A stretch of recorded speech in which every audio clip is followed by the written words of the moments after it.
tanto vale que labing que anúncio aqui, porque está nada mais que anúncio. Se bawak tem documento ng kitabisa que te outro ano, na May 2025, supostamente lo vai bingo início de tratamento de Rijkswet e para bem parlamento com ele. Então, que tem valor para bem explicação awe, lo que nos se sata recentemente, o Ministro de Finanças a ordem nenga para FIA 160 milhões para o que está outra metade de ano para o que está pago para o que está parte de salários entre outros de ambtenaren e não há fiança na merca sa que o nenga que me mais bem nós queremos quando anta loma contra muralha e na há na mesta aceitar para em verdade vai com Rijkswet lo que na nenga desde o início e realidade também que a situação caminha com o governo a negligenciar sua parte administração financeira te com uma situação caminha país Aruba seu relato ng anual financeiro ta corre te com 2018 falta 2019 bem arriba e essa aqui basta anha quando nós haya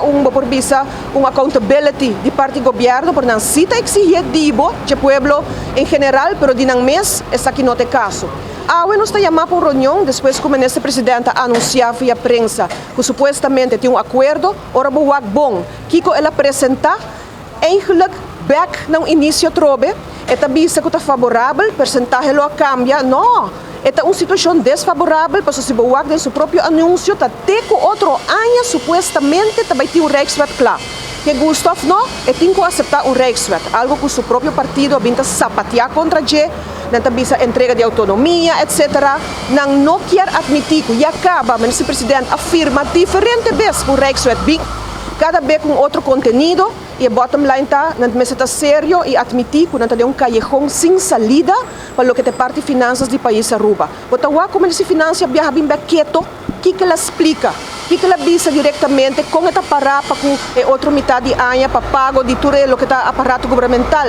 Sei não te gostaria de explicar riba je. A que também entertain-nos com suposto acordo, medo quizás de governo derechista que também sinta na que corre será aspra com a senhora Van Huffelen. O Conco vai bem, está de partido D66, qual está aliado de MEP, e agora que se o governo cambia oficialmente e também outro gente de sua função, eu espero que vai estar mais estricto ainda com o país Aruba.